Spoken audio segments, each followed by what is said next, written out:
All right, they finally announced it. Live 10 is here. Well, it'll be, they say early 2018 they'll launch it.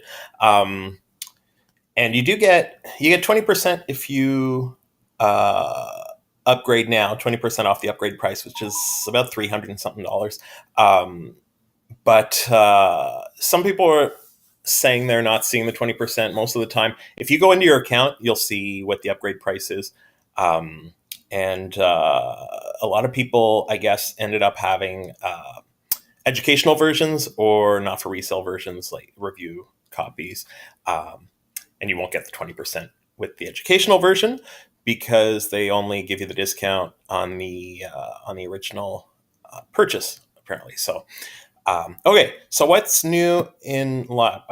Saw this real quickly. What I was hoping for three things. One was the versioning. So when you save it, you hit save, it saves, it just adds a number at the end. So you don't have to do save as and add a number for a whole bunch of versions. They did that sort of, not completely.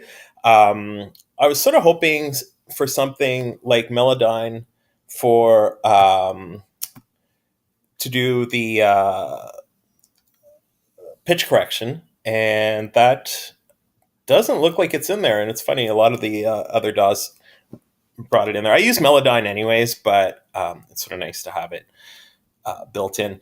They did something interesting here with the features, and I got to find it on here.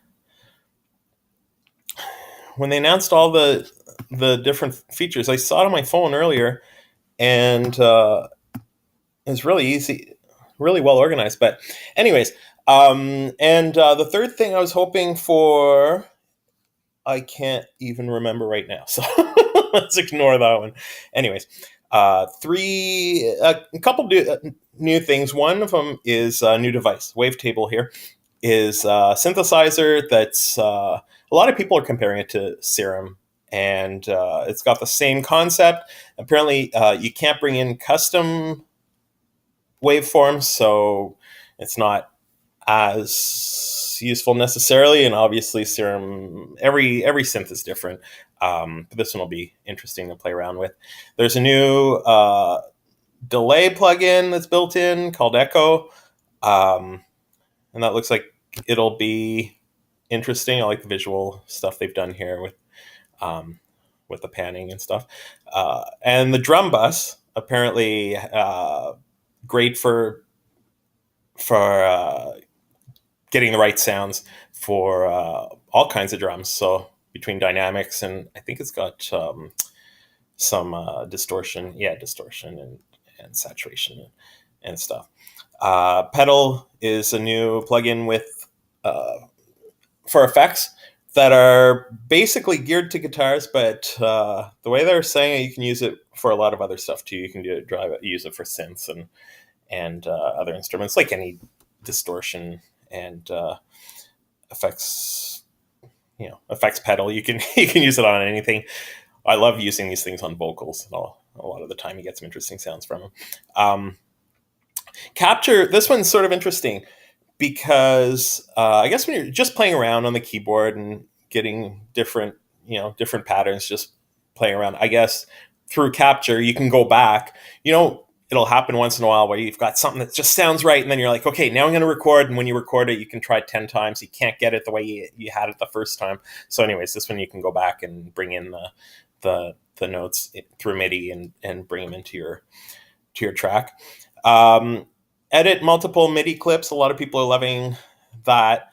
So you don't have to go make the change, because the old way, really, the way I did it a lot of the time is if there are two clips that are pretty close, is you'd make the change in one, and then you could copy paste that one into the other one, and it was just you can drag it onto the other track. Then you have to make your little changes that you had there. So that'll be interesting to have. The create and arrange more fluidly. I don't even remember what this is. Oh yeah, the clip stretching. That'll be interesting. That's something that was really missing in Ableton, because that's been around forever in a lot of different DAWs. And one of the things here, I'm not sure if they talk about it here. If you have a MIDI a MIDI note playing, and you start playing here, you'll notice that it usually won't play this at all.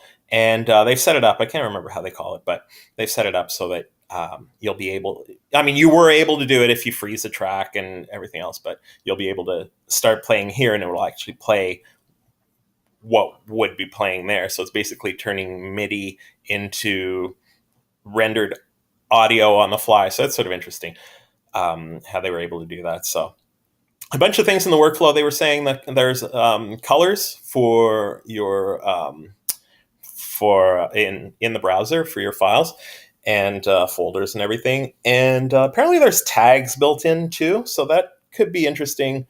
Instead of having to reorganize your packs, your sound packs or whatever into and bring all the drums together or whatever, hopefully you'll be able to find the one-shot drums right away or whatever it is, so that you put a tag for. So that'll be sort of interesting. They added a whole bunch of stuff with push. You'll be able to do a lot more on the screen on push 2. They actually didn't forget about push 1, which is the one that I tend to use a lot of the time. I mean, obviously some of the things won't work. You can't see the wave files, the waveforms, because push 1 doesn't have the same type of screen. But the things that do work, the things that are able to work on push 1, they actually made them work on there. So that's sort of interesting. They have a new setup too, where you've got these 32 pads. You'll be able to do, what do they call it? It's been a long day, sorry. Anyways, we'll be able to deal with, I think it's the velocity at the bottom, and then the top files will be, anyways, they've done some new stuff with the sequencing. That's that's what it is. So sequencing layout, and here we go. They'll explain it better than I do. The bottom half of the layout allows you to play notes in real time, while the top half lets you sequence them. That's exactly what I was trying to say. There's a new sound library in there, and build and drop. There's one thing that they don't mention on here, but when I looked into the details, that was really interesting was MP3. You can save as MP3s. I don't know if they let you fix up the tags and put in custom tags, which would be really useful, because the MP3 file without the tags is sort of just half the job.